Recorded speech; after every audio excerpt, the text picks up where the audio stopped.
everybody.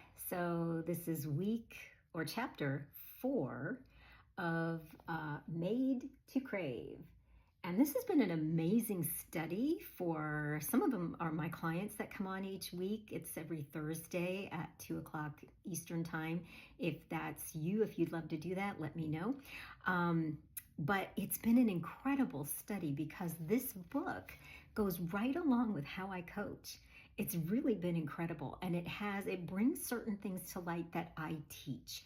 And so it's not just about what you eat and how you eat, and that makes a big difference, but to keep the weight off and to be healthy, regardless if you need to lose weight or not, to keep yourself healthy, there are some habits and mindsets that need to change.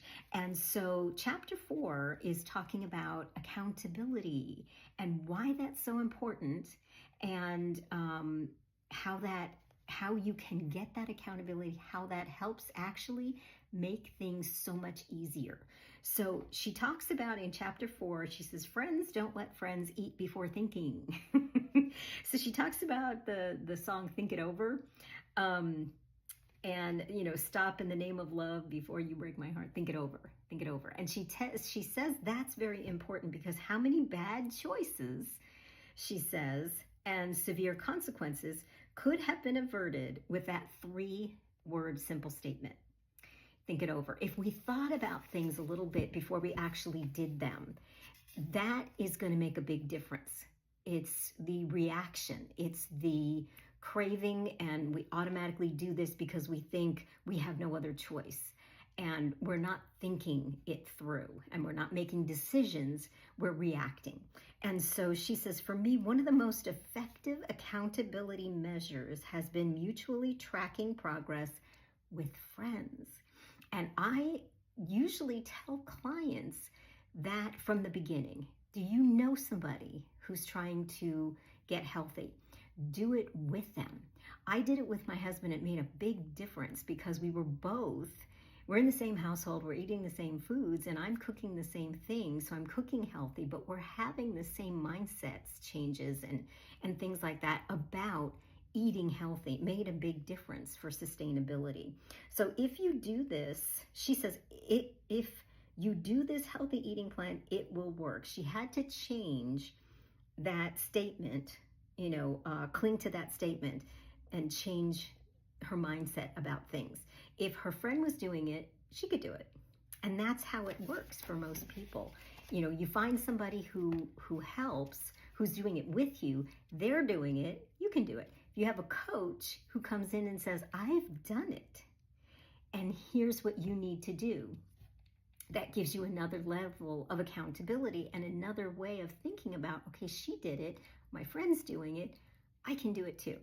And so she also says, desperation breeds degradation. So when we see, when what is lacking in life goes from being an annoyance to an anxiety, we run the risk of compromising in ways we never thought we would. And she talks about how the enemy is out to steal, kill, and destroy. And so he is behind all of the things that we crave that are not the Lord. And she talks about changing habits, and because it says, cast all your anxiety on him because he cares for you. Be self-controlled and alert. And we need to give up certain things in order to change our habits, in order to change our health. And so if we are feeling anxious, we have friends that we can rely on. And as a coach, I am a friend you can rely on as well. And so a person who thinks they would never steal, if they get in a financial bind, all of a sudden they can find themselves doing things that are not quite legit. A person who never thought about sex before marriage, if they get themselves into a situation, they can feel, they desperately want love. They can feel like, well, maybe they would compromise their morals. If they're getting healthy and they forget to pack their healthy snacks, suddenly it feels okay to do certain things that are not in your eating plan. So friends help us remember what we're giving up in the short term in order to help us in the long term. And so she also says that once, when Jacob was cooking some stew, Esau came in from the open country and he was famished. He was starving. He said to Jacob, "Quick, let me have some of that stew. I'm famished." And that is why he sold his birthright, because he was in a state of desperation. And so he was hungry and decided to sell his birthright for stew. And so you speak some rationality into Esau's irrational impulses.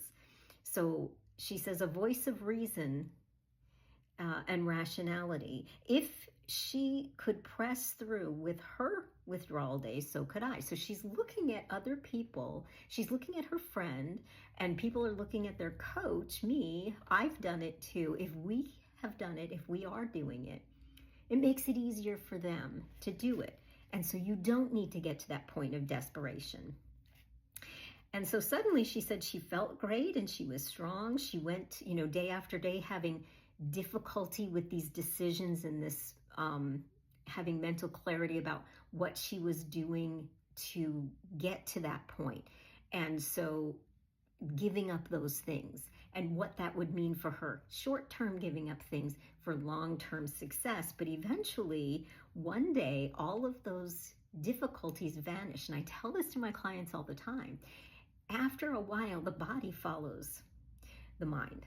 So when the mind says, no, I'm not going to have all the cake, I'm not going to have these bad things for me, I'm going to make good decisions so that I can get healthy and lose weight, eventually the body says, yeah, that's what I want. I don't want the cake. I want the vegetables. I don't want the cake. I want the good protein. And then it becomes easier to make those healthy choices. You just have to get to that point. And so she talks about knowing that she couldn't hide little cheats here and there from her friend, and that kept her from slipping up. This is the power of having somebody do it with you, and the power of having a coach, run alongside you.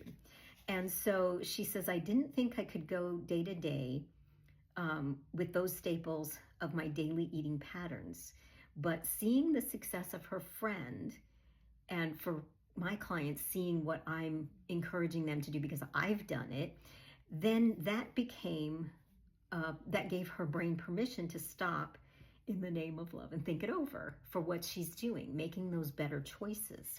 That's the power of a coach. That's the power of having a friend do it with you.